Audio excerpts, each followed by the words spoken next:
In this video I'm going to tell you about my 7-year war with my blocked nose and how I finally solved it. I'll take you through the symptoms, how I investigated it, and finally of course I'm going to tell you the cure that finally got rid of my blocked nose. A lot of people say that small problems like blocked nose, who cares? I beg to differ, because small problems, when they add up, they can cause a massive headache, really affect your quality of life. And the message is, even a blocked nose, you don't have to tolerate it. A blocked nose is not normal. So keep watching. I think you're going to learn a lot from this video. Take notes, and hopefully this will be the end of your blocked nose as well. So welcome to Pharmacist Formula, the channel all about health and well-being, news, views and honest reviews. If you haven't subscribed, make sure you subscribe for more videos like this. So now let me first take you through the symptoms that I had. And the first symptom was obviously a blocked nose, and this was a lot worse in the morning. So when I woke up in the morning, I could barely breathe through my nose. I mean, especially my right nostril was almost always completely blocked, as in I can't breathe from my right nostril at all. So obviously that made my mornings really miserable. As for nasal discharge, I just had this thick white or green snot throughout the day and night. My nose was bunged up. Every time I blew my nose, all that stuff came out, and it was horrible. It was disgusting, and if I didn't have a tissue, then God knows what I'm going to do.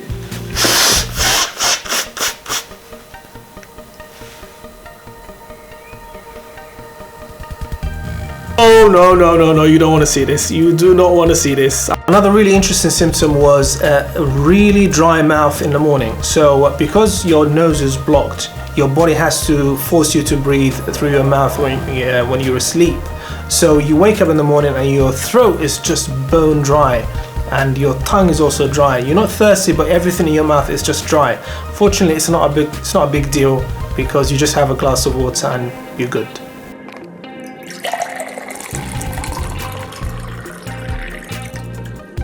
And the final symptom was that people told me I snore like a boss, which makes sense, because if your nose is blocked, you're going to be breathing through your mouth, and then you're more likely to snore. So it makes sense. But of course, what I told those people was just fall asleep and you wouldn't hear my snoring.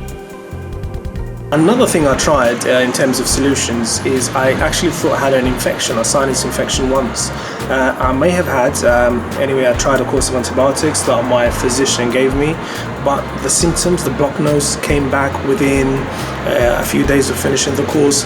So I knew an infection, or sinusitis as they call it, was not the problem. There was something else going on. Now let's move on to the investigation. So after about 5 years, I just knew this blocked nose is just not going to go away by itself. I have to do something about it.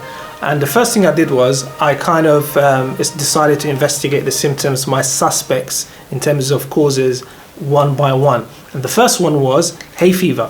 So my symptoms weren't really worse during the hay fever season, but I just thought I exclude it. But I quickly excluded it because A, I had no history of hay fever myself, and B, like the other weekend, you can see some of the pictures now. The other weekend I was out in a park, the sun was blazing down, the pollen was sky high, and I was perfectly fine. I was comfortable, my eyes weren't watering, I wasn't coughing, I wasn't sneezing, nothing. My nose wasn't particularly blocked, more blocked than it usually is. So I quickly concluded that it can't be hay fever, it's something else. And my next suspect was something inside the house, because my symptoms were definitely worse in the morning inside the house. So I suspected dust, and we'll come to that in a minute. And the second thing I suspected was the material of my pillow. My pillow, the cotton or the material that the pillow is made of, maybe because I had my head next to it for 7 hours sleeping, maybe that was a cause. So we'll come to that in a minute as well. Now, I did a little experiment to show you how much dust can gather in a house in a very short time. Let's have a look. Just to show you how much dust can gather in a house in a very short time, I left this desk, which is where my TV is resting, unclean for 2 days, just 48 hours. And if you can look, I mean, I don't know if the camera can pick that up, maybe not, but there's a lot of dust here, and it's actually visible before you even reach the desk. You you can see how much dust is on it. So this is these are the places that we can see with our own eyes. So whatever's on the carpet, you can't really see that, and that's probably worse than this. So there's a lot of potential for dust to just settle in your house, and then you are just constantly breathing that dust all day long. So that completed my investigations. By now I was convinced something inside the house, probably dust or the stuff the pillow is made of, was making my nose really allergic and causing my blocked nose. And the final step was, of course, to see my GP, or as you Americans call it, family physician or family doctor. So I saw her, and the first time she had a look, she didn't see anything, and she sent me away. She said there's nothing there. The second time I went, she said one of my turbinates was enlarged. The turbinates are basically pieces of like dangly flesh inside your nose. Their job is to clean the air as the air enters your nose, and sometimes because of the exposure to allergies and dust and other stuff, they get bigger, and obviously when they get bigger they cause a blockage, which made sense. So she said I think my right one was a lot worse. So she basically confirmed what I suspected, that allergies were causing this, and it was time to do something about it. And what she did was she prescribed me a couple of bottles of nasal sprays. Now this nasal spray is called mometasone, and it's made of a steroid. So steroids, what they do is they suppress inflammation. So they are given quite often to people with blocked noses or enlarged polyps inside their nose, just to shrink everything. To be honest, they're very effective, but I just don't like them. I don't like using them long term because they can have some horrible side effects if someone overuses them, more so if you take it orally, of course. So this is the nasal spray I had, and now I'm gonna give you a little demo of how to use nasal sprays properly. While we're doing this video, I thought it'd be a good chance to show you how to use a nasal spray. So they usually come like this, a small bottle with a cap. You remove the cap, and the first time you use it, you need to prime it. Priming means just get some fine mist going. So what you do is you give the bottle a shake, and then you're just going to spray. I'm just going to spray away from my lens. So you just keep doing that maybe 10 times until you get a very fine mist. And when you get a fine mist, you're good to go. So when you get a fine mist, you just blow your nose, clear any gunk in your nose, and then put one finger on one nostril, insert it in the other nostril, and make sure when you are squeezing, you are also gently breathing in so that you take up all this fine mist spray. And then you repeat for the other nostril, and that's it, you're done.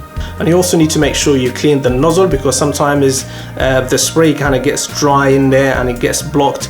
What you shouldn't do is take a pin like some people do and try and unblock it. You should never do that. Just let it run under warm tap water, and then that's clean and done.